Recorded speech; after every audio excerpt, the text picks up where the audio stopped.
C'est Droopy, Angora, FSR Crew pour PVRN. Thanks.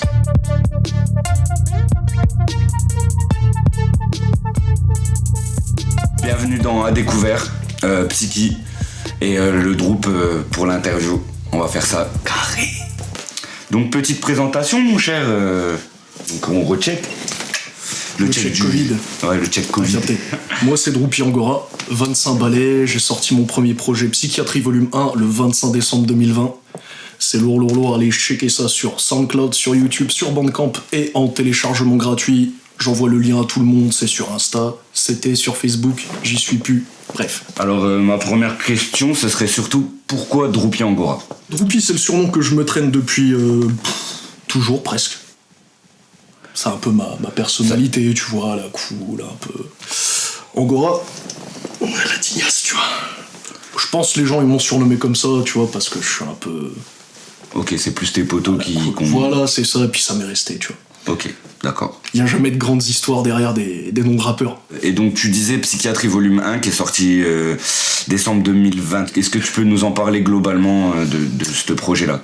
Premier projet, donc ce qui veut dire c'est un peu un terrain de jeu, je m'essaye à différents exercices, poser sur de la trap, poser sur de la boom bap. Ça s'inscrit dans une longue série parce que je vais continuer. Je veux me réserver en fait cette petite partie terrain de jeu et raconter un petit peu une histoire avec une suite de projets gratuits, de mixtape, qui interviendra à côté de mes sorties, tous les EP, les albums qui se retrouveront sur toutes les plateformes. Le fil conducteur de ce projet-là, où t'as voulu partir, qu'est-ce que ça raconte ?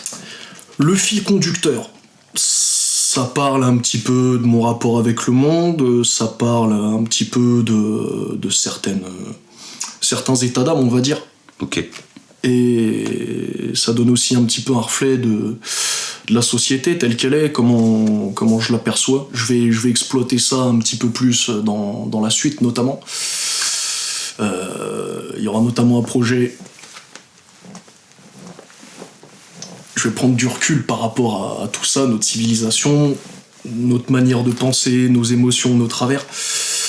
Et puis un autre projet dans lequel je vais être un peu plus sarcastique par rapport à ça, en mode je vais tailler, gratos, je vais en rire, tu vois. Okay. Ce qui vaut mieux en rire qu'en pleurer.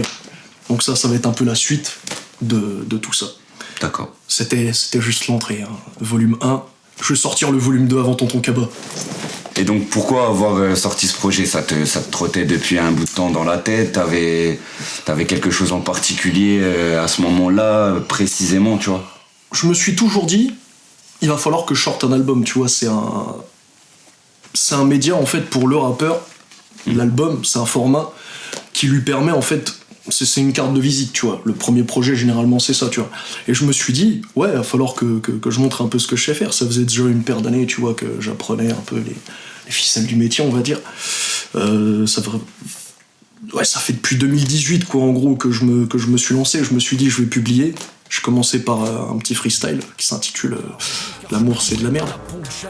La vie de couple c'est la tôle, mon passé m'exhorte à l'exil. Je serai mieux solo, ce sera l'exode. Depuis que je t'ai connu salope, l'amour que tu m'extorques. Et pour 2000 balles, ma future femme sera une sex doll. On aime un jour, le lendemain on se tire la gueule pour des conneries. Puis tout s'effondre dans nos mains, la violence on retient. Ces princesses sont en deux de joint, tous les ménages sont en déclin. L'amertume est dans le refrain. Qui est devenu un son donc, dans le projet. Yes. Avec recette inchangée, juste enregistrée au propre. Ok. Il y avait même un clip, il me semble, sur... Un petit clip réalisé à l'arrache, à la baraque. Ouais, c'était cool aussi. C'est la daronne qui a filmé. Gros big up à la daronne, alors. Incroyable. Et le temps que t'as mis à la conception de ce projet ? C'est vague. Parce que autant je pouvais déjà y réfléchir il y a une paire d'années, tu vois. Ok. Autant je suis parti sur des idées radicalement différentes, tout en conservant certains morceaux, notamment la track 8. Track 8 que YouTube a bloqué dans tous les pays, merci YouTube. C'est parce que je pose sur une prod à Drake que... Hein. Bande de salopards. Bref, donc notamment ce morceau-là, qui devait à la base, ça devait être un projet radicalement différent. Je devais pas du tout partir en fait dans ce délire-là, et puis j'ai... Ok, donc on va dire que ça fait pour certains morceaux une paire de temps déjà que tu les as modélisés. Voilà. Il y en a d'autres, ils sont frais de 2020. Je pense à Une claque dans la gueule. Il y avait déjà un 16 mesures Freestyle System D4. Donc qui fait partie de ce morceau-là. Et puis bien évidemment, il y avait Nick Latune qui avait déjà été enregistré en 2018-2019.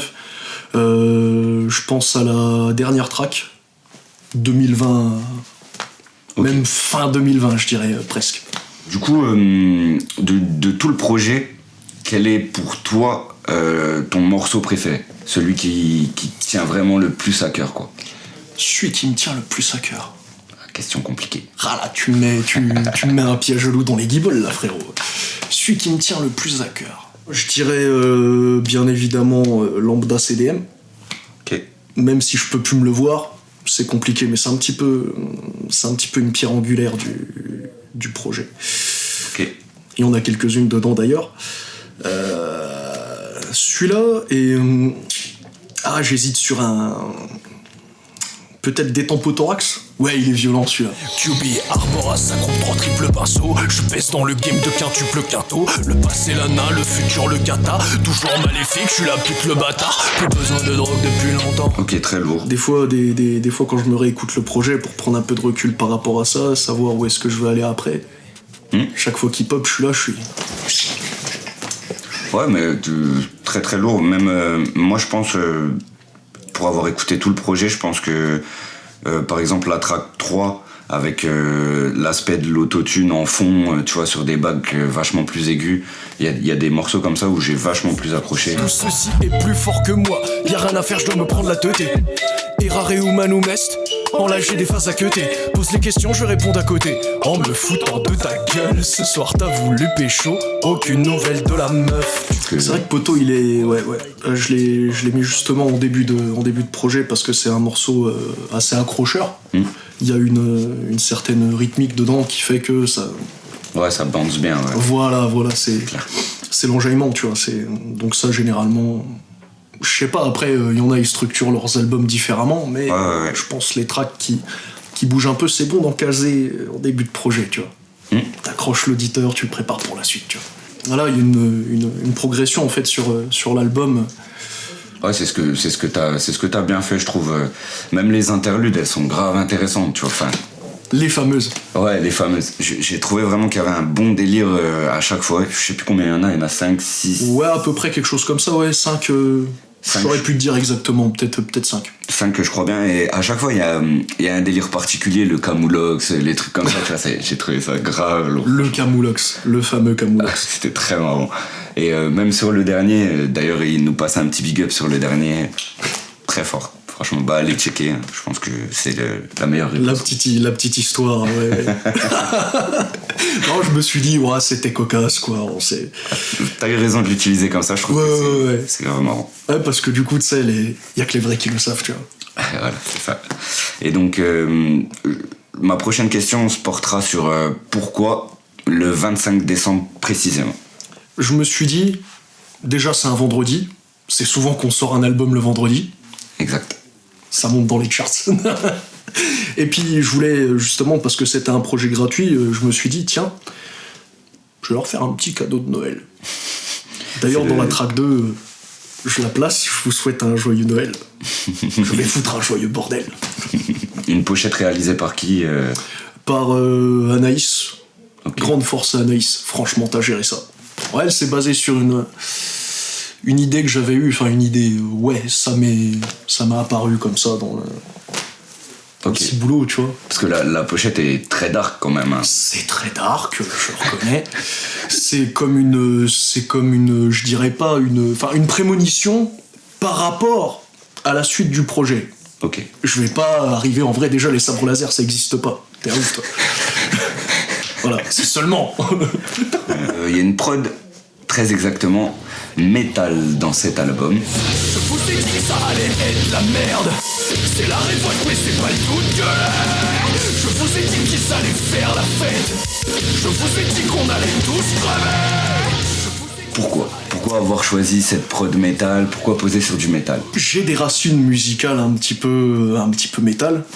Spécial dédicace acolyte, les gars. Et ouais. Gros big up. C'est les frérots. Et Ouais, j'ai fait ce son-là, c'était le premier confinement. J'ai pris la thématique justement de la pandémie. Ok. Ce qui arrivait, c'était quelque chose d'assez frustrant. Ouais, on se retrouve là, comme ça, d'un seul coup, c'est bouclé chez vous. Si vous sortez, attention les yeux, la police. Boum, on se retrouve bouclé chez nous. Je me dis, ok, je vais avoir du time pour faire de la musique. Puis j'ai pondu ce truc-là avec le petit solo. J'étais chez moi, guitare. Justement, je voulais te parler de qui a fait la prod. Donc c'est toi. J'ai fait la prod. Y a guère que la batterie, en fait, c'est le logiciel qui l'a faite avec. J'ai posé sur le piano roll, etc. Tu connais. Avec un petit VST de batterie. Sinon, tous les instruments ont été enregistrés de ma main. C'est bien de l'avoir tenté quand même. Parce que sachant que tu viens aussi Enfin, tu viens de cet univers-là, c'est pas peut-être, hein, tu viens de cet univers-là. Et donc, de le rajouter à travers ton univers rap, c'est aussi ta définition, ce qui fait que. Ce qui constitue la personne que t'es, quoi, tu vois. Oh, puis j'avais l'idée déjà en tête depuis un petit moment, tu vois. Ok. Faire un petit crossover entre les deux univers. Tu penses qu'il y en aura encore ? Ah, ce serait peut-être un peu plus rock, tu vois, un peu plus hard rock. Il y a un featuring avec Le Sec. Alors, mon gars, Le Sec. Qui est cette personne ? Le Sec.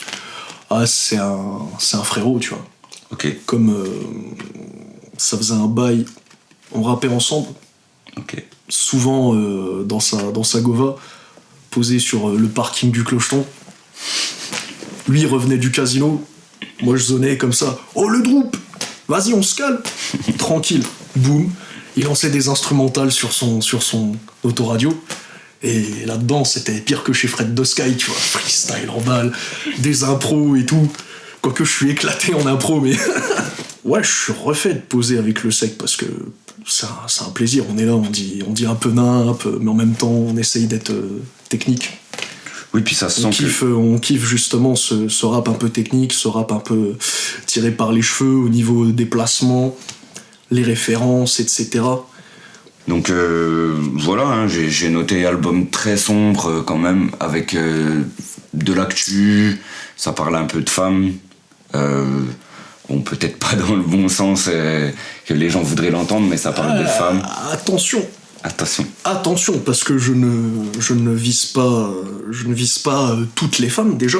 Oui. Enfin, je parle de toutes, mais différemment. Là où je vais tailler, notamment dans L'amour c'est de la merde, Lambda CDM, petite référence, le modèle Lambda CDM, modèle cosmique. T'as capté. Voilà, ça, c'est issu d'une mauvaise expérience. Très mauvaise expérience qui m'a marqué au final. Je me suis remis en couple une fois après. Okay. Il y a eu une dinguerie. Stop là. Pour l'instant, je dois encore... Puis ça fait écrire aussi. Dans tous les cas... Ça fait gratter, ça... Ouais, c'est... Moi, ça m'a beaucoup fait écrire. Ouais, ça fait écrire, je pense, n'importe qui. C'est ça, c'est des... C'est des histoires qui forcément t'accrochent, donc... tu mets du cœur et quand tu le grattes sur le papier, c'est autre chose, je pense. C'est ça, la musique étant un moyen d'expression, c'est comme si, en parlant de ça, on désinfectait un peu les plaies ouvertes, tu vois ce que je veux dire. Exactement, ouais. Et puis bah voilà, tu parles aussi tu parles beaucoup du vivre ensemble malgré les mauvaises personnes autour, un peu. Tu vois, c'est cette idée-là, moi, que j'ai un peu retenue du beau mal, quoi, tu vois. Du projet. Il y a de ça, je dis, ça dépend des états d'âme dans lesquels j'ai écrit ça. Il y a des fois, je dis, wesh, c'est quoi la race humaine là, on fait quoi là ? N'importe quoi, gros. Calmez-vous. Je le dis aussi à moi-même, tu vois, parce que on est tous pareils, personne n'est parfait. On est pris dans l'engrenage dans tous les cas. Mais j'essaie quand même d'apporter... faut aller le chercher dans le fond, tu vois. Les gens se prennent le projet en premier lieu, ils sont en mode « Ah ouais, c'est méga sombre, le mec. Je finis d'ailleurs par un son qui s'appelle Suicide. Je suis déjà mort, les gars. C'est le fantôme du Droops. » Incroyable. On te renommera Fantomas. Fantomas. Comme la Rolls-Royce à Kram. Ceux qui connaissent l'histoire doivent se péter une barre. Pareil, j'ai trouvé que dans tout le projet, t'as quand même une articulation bien précise, tu vois, qui est... J'essaye. Est-ce que ce truc-là, c'est travaillé dans le fond depuis un certain temps, ou c'est un truc qui est venu comme ça, ta façon de poser ton flow, cette articulation précise, tu vois? Quand on se lance dans un truc, surtout artistique, si on n'a pas la passion, tu vois, l'envie de le faire. Et c'est ça en fait le moteur. Et je me suis dit, à un moment donné, avant que je commence à publier mes trucs, j'étais là, je cherchais un peu ma voix, tu sais, tu vois, comme tous les artistes, tu sais, tu vois, des petits essais, des petits tests, je me cherchais. Et puis à un moment donné, je me suis dit, vas-y, reste tranquille, pose comme tu voudrais poser. Ça m'est venu tout seul. Allez checker, parce qu'il a vraiment une articulation particulière, je trouve. Tu vois, on comprend vraiment tout, on saisit ce que tu veux dire. Beaucoup de références aussi. J'ai noté beaucoup de références. Naruto, Star Wars. Un petit peu, ouais. Je sais plus, il y a quoi d'autre, mais il y a pas mal de petites références. Les 3 triples pinceaux, QB. Très fort. T'as capté. Très très fort. Ah, Naruto. Tout ce qu'on aime. Uzumaki. Ton feat de rêve, avec qui, vraiment, tu vois, demain on vient te checker, tu te dirais, ouais, ce feat-là, vraiment, mon rêve. J'hésite entre Fu et Alka. Et Alka? Ouais, je dirais, parce que Alka, tu sais, tu vois, il a le côté un peu sale, tu vois, ouais. Le côté bien crade. Et Fu, waouh, cette plume. Donc ensuite, tes 3 rappeurs préférés, ceux vraiment pareils qui sont, tu vois, tu les places à un level inatteignable, quoi. Un level inatteignable. Furax, Eminem. La base. Ouais. Et... Bon, salaud, j'en mettrais plein en 3ème position. Je peux te citer toute une flopée de... Je peux te mettre un Alpha One. Je peux te mettre tant qu'on est sur l'entourage, un Dean Burbigo. Un Dean Burbigo, bien évidemment. Sheldon, Népal. Puis, on avait dit 3, mais impossible. Impossible, gros. C'est tout un ensemble. Ceux qui ressortent vraiment, ceux qui m'ont vraiment, vraiment botté le cul. Ouais, vraiment, Furax, Eminem. Et je dirais, allez, Népal. Okay. C'est vraiment le top 3. Est-ce que t'as un artiste, hein, donc ça veut dire pas forcément rap, pas forcément musical. Est-ce que t'as un artiste à nous faire découvrir, hors rap? Allez checker Bruce Benamour, la chaîne Y Penser. Ok. Il a taffé notamment sur une petite série qui s'appelle Arel 3. C'est bien retors, mais ce que j'aime surtout dans ce qu'il fait, c'est en termes de vulgarisation scientifique, le mec... C'est Alexandre Astier, tu vois, mais... D'ailleurs, il est grand fan d'Astier, tout comme je le suis. C'est vraiment précis, et puis c'est cool à regarder, cool à écouter. C'est quoi la suite pour toi, les futurs projets? Qu'est-ce que tu comptes nous pondre derrière tout ça? Futurs projets, déjà, avec le crew. Ouais, lancer une paire avec FSR Crew, une paire de petites bombes cette année, 2021, ouais. Ça me laissait le temps de préparer tranquillement le WP. Pluton Caron. Annonce, c'est toi qui choisis. Caron avant Pluton. Vous allez comprendre pourquoi. Tu vois. Caron le passeur, Pluton, dieu des enfers, Fluff Styx. Dingue. Bah, je pense qu'on va se quitter sur ça. C'était très sympa de te recevoir, Droopy. En tout cas, pour nous, ça nous fait... Plaisir partagé. Bah, ça nous fait plaisir de fou aussi. Et voilà, hein, à découvert, Psyki, Droop, interview, Banks, on est ensemble à MIF. PVRN, jusqu'à l'infini. Elle est bonne?